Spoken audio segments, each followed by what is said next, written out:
tun bayan da shugaba Trump wajen neman Washington ta matsa a yi gaggawar biyan su miliyoyin dalolin da suke bi. To ƙarshen labaran kenan. To a gaida Aisha Aliyu Jafar da labaran duniyar. Ra'ayi riga da BBC Hausa.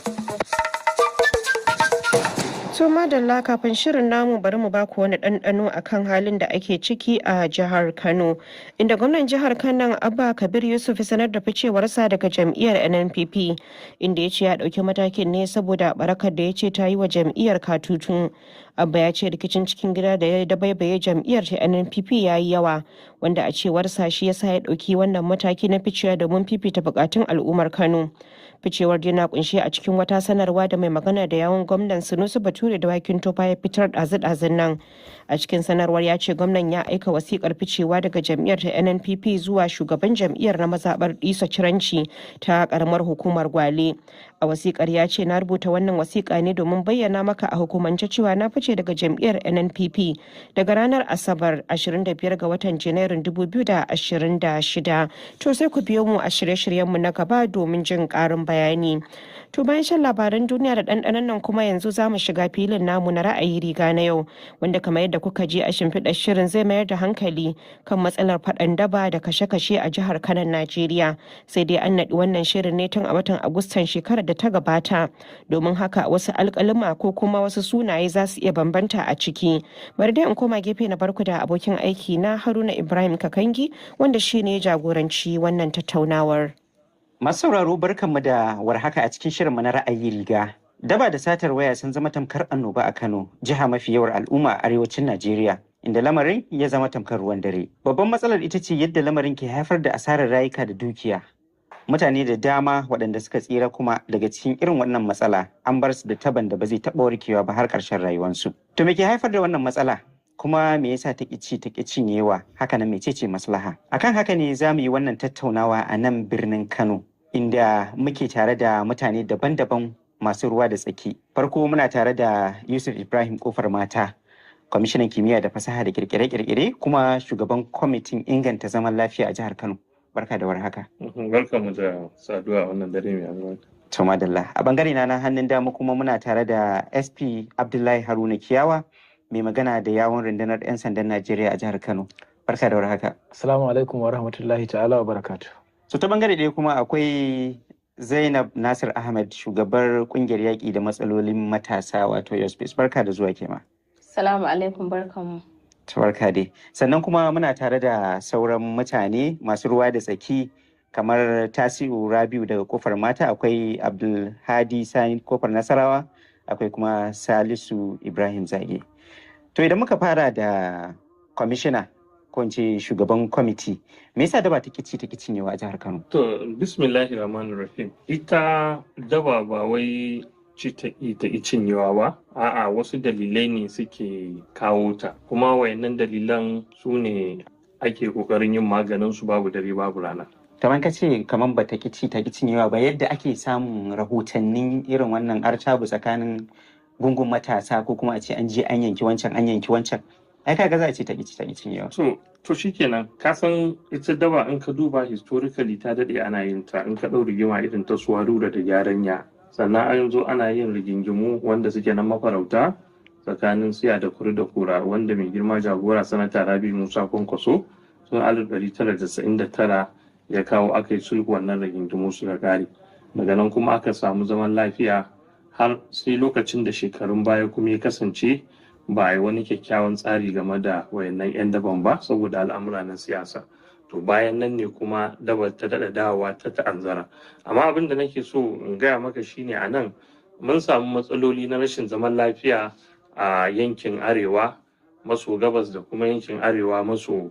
yamma, wanda yake wannan ya taimaka sosai wajen yunkurin rashin zaman lafiya a wannan yankin namu mai albarka. Sannan kuma duk da kamar kana nufin cewa kenan akwai kwararo masu aikata laifi daga waɗannan wurare daban-daban? Yau akwai su, kuma wani zubin ba masu laifin bane ba ma, amma waɗanda suka taho ne ba su da komai, ba su da uwa, ba su da uba, kuma suka shigo. Kuma Kano ita ce kamar tudun mun tsira, duk wanda ya shigo ta zai samu abin yi kuma zai zauna. to wannan ya sa akwai mutanen da suna nan sun taho daga can yankin sun zo suna ci gaba da abubuwan su da nan to wannan ya sa ya ƙara rashin tsaro a wannan Kano din tamu kuma bayan da za ka yi ka hana su tun da dama can Kano gari ne wanda yake girmama baki kuma yake karɓar bayan da za a hana su zuwa ko bayan da za a hana su ai ba za ka kulle ba saboda Kano kamar ita ce cibiyar arewacin Najeriya shi yasa a Kano ko ilimi aka ware wa kasafi to arewacin Najeriya ka warewa akwai dalilai na gwamnati kuma akwai dalilai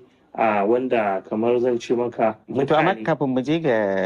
sauran dalilan bari in dan tabo bangaren yan sanda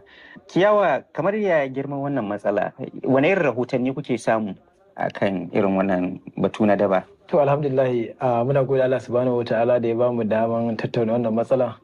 don ganin cewa an magance ta gaba daya amma ne yadda ka kan gamo abin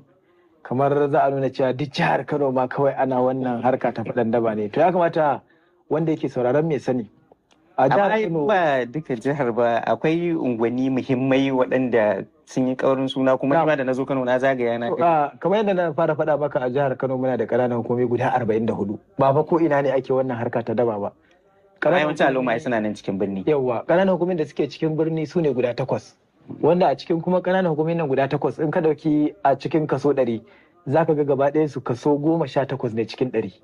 inda wato gaba ɗaya ƙananan hukumomi 8 kenan a cikin 44 amma game da yawan al'umma fa yawan al'umma wanda suke cikin ƙananan hukumomin nan suna da yawa guda 8 kusan kaso 40 na al'umma jihar Kano suna cikin gari saboda al'umma da suke shige da fice na kasuwanci da na mu'amala na yau da kullum sannan a ƙananan hukumomin nan guda 8 kuma da suke cikin ƙwaryar birni ba fa ko ina ne ake wannan abun za a ce ma akwai shi da dama ba ƙananan hukumomi ne guda 3 to amma menene kamar menene alƙalima suke nunawa karamar hukumar birni Kano municipal karamar hukumar Gwale da kuma karamar hukumar Dala nan ne waɗannan abubuwan suka fi yawa in ka ɗauki ita kanta wannan harkar daba ko kwacen waya za ka ga cewa yawanci kaso 70 zuwa 80 a wannan ƙananan hukumomi guda 3 ake yi to za ka ga cewa matsala ce da take cikin unguwanni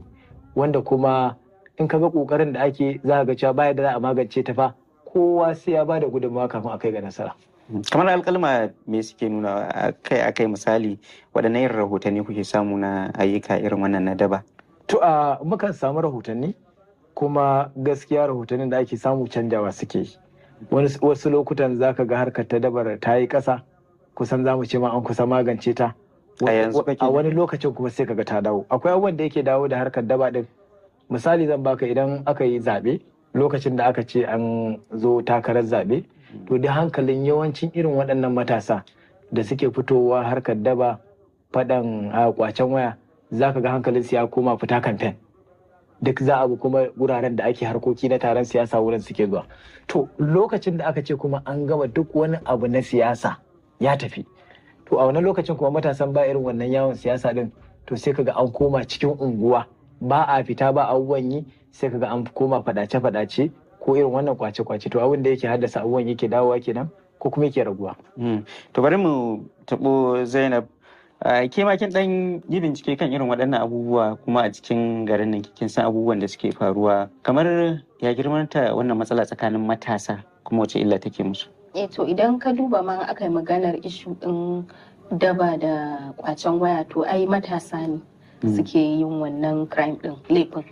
za ka ga laifin na matasa ne kuma yawanci ma waɗanda suke zama victims ɗin abin su ma za ka ga yawanci matasa ne to matsalar ta matasa ce kuma ummul aba'isin abin da yake jawo irin waɗannan abubuwan akwai matsalar shaye-shaye a tsakanin matasa wanda kaga akwai rahotanni da yawa da ake badawa na cewa jihar Kano tana daga cikin jihohin da suke da masu ta'ammali da miyagun kwayoyi na gaba-gaba wani lokacin takan yi na farko wani lokacin kuma ta dawo baya to kaga wannan